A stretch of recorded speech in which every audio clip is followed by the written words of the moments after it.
Welcome to Your Apple Update. I'm your host, John Sherrod, and I normally try to record these on Tuesdays and Thursdays. Today's Friday, March 29th, but I'm actually glad I waited because we got a pretty big bit of Apple news today. Apple did a Friday afternoon news dump, which is one of those times where when someone has something they don't want to trumpet or they hope it gets buried in the midst of other things, they release it on Friday because people are less focused on news on Friday. People are it's the last day of the work week. People are going home to spend the weekend with their families. Maybe they're going out to the movies that night. Whatever it is, they're not focused on the news. At least that's what people are hoping for when they want to release negative information. And today, early afternoon, Apple, we found out, has canceled the AirPower mat.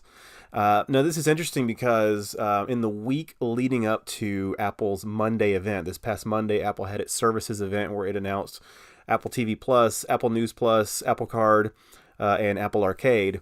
They focused on services. It was not a hardware event. And in the week leading up to the event, they released several hardware products kind of staggered on these days throughout the week. We got new iPad Air and iPad Minis. We got new iMac speed bumps, and we probably the thing that got the most attention was we got new AirPods. The AirPods 2, they're not calling them that, but essentially the AirPods 2 were announced. And one of those things that everybody was kind of hoping for was, is this finally going to be when Apple releases its AirPower product? And if you've forgotten what this is, Apple announced this in September, I want to say, of 2017. So it's been a year and a half, basically. And what it was announced to be was it was a charging mat, a wide white mat with Apple's signature design, with the idea that you could lay down your iPhone, your AirPods charging case, and your Apple Watch, and you could lay these down in any order. They didn't have to go in a specific spot designated to that product, and it would charge it using the inductive charging. So it was going to be based not on the Qi standard that most of these charging pads are based on, but it was going to be using Apple engineered technology, doing things that the standard Qi can't do. At least that was what they billed it as. And they announced it in September 2017, and we never really got an update on it. It never met the deadline. I want to say they originally said it was going to be for the following spring. That spring came and went, no updates. The annual fall event last fall, no updates. And so last week seemed like the perfect time, and that announcement just never came. And Apple's statement today, let me read what they said. They released this to Matthew Panzarino of TechCrunch, who is one of the journalists that Apple goes to the most. He was there for the briefing that they did on the Mac Pro last year. And anyway, what they said to him, this is the full statement I'm going to read. It says, "After much effort, we've concluded AirPower will not achieve our high standards, and we have canceled the project. We apologize to those customers who are looking forward to this launch. We continue to believe that the future is wireless and are committed to push the wireless experience forward," said Dan Riccio, Apple's Senior Vice President of Hardware Engineering, in an email statement today. So that is short and sweet to the point. Apple, they didn't go into a lot of detail. Of course, most of us don't have the electrical engineering background to really understand the problems they were running into. But essentially, it sounds like the kind of thing that should be a simple engineering problem to solve, especially given that we're so used now to the little Qi, most of them are the little circular disc products that you lay your iPhone down on to charge, or we're used to the inductive charging magnet that sits to the back of the Apple Watch and charges it.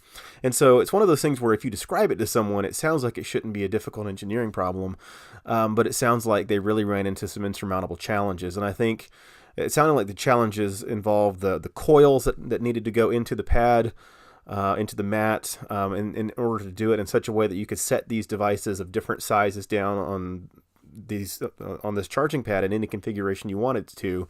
Again, that sounds easy, but it sounds like it was a much more difficult engineering problem to solve than it might seem.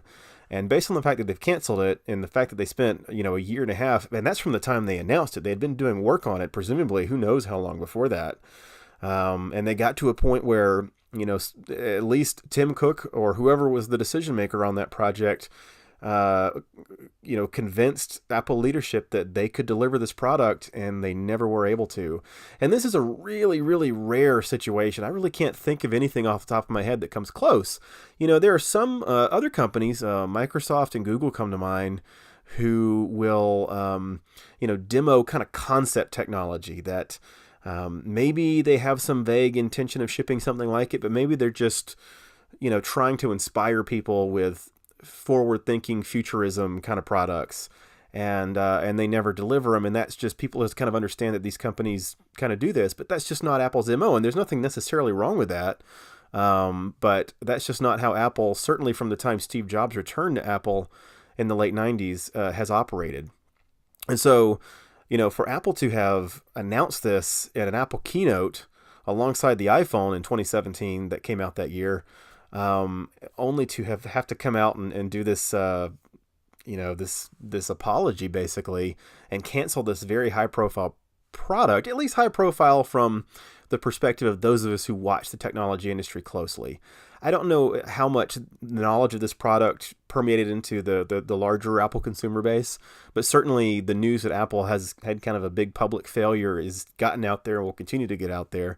And it's embarrassing. Now, does it say anything, are there any broad conclusions we can make about this? I don't think so. I had someone ask me today, a friend of mine on Twitter said, hey, did they do this because as evidence that they're focusing more on services? And the answer to that is no. I think that they absolutely wanted to ship this product, and they just got to a point where they had to make the decision to say, look, we can't make this happen. We are encountering engineering problems that we can't solve right now, and so we've got to shelve this. And it's weird because, the AirPod products that came out last week even had images of like a diagram of the AirPower mat, and on the box it says compatible with AirPower mat. So I don't know exactly when they came to this conclusion to say, this is it, we're pulling the plug, but they were still acting as if this was going to be a real thing up and until then. Last week, somebody found an image and some source code, a new image of the iPhone XS on the AirPower mat, and the iPhone XS just came out last fall. So again, as of very recently, Apple still was laboring under the idea that they were going to be able to deliver this product, and they just weren't able to. So a very weird and unusual set of circumstances. Again, I don't think we can draw, big conclusions based on this. Apple continues to make some great products. I think they just really ran into a unique engineering problem that they weren't able to solve. I'd love to still see a third party come out with something like this. Now, there are some third party products that let you charge multiple devices, but again, those aren't laid out where you can kind of do it in any configuration you want to. They're more specified. This is where you have to place the product, that sort of thing. So I'd love to see Apple return to something like this in the future. It's certainly embarrassing that they weren't able to deliver it now, and appear to have no plans in the immediate future to try again.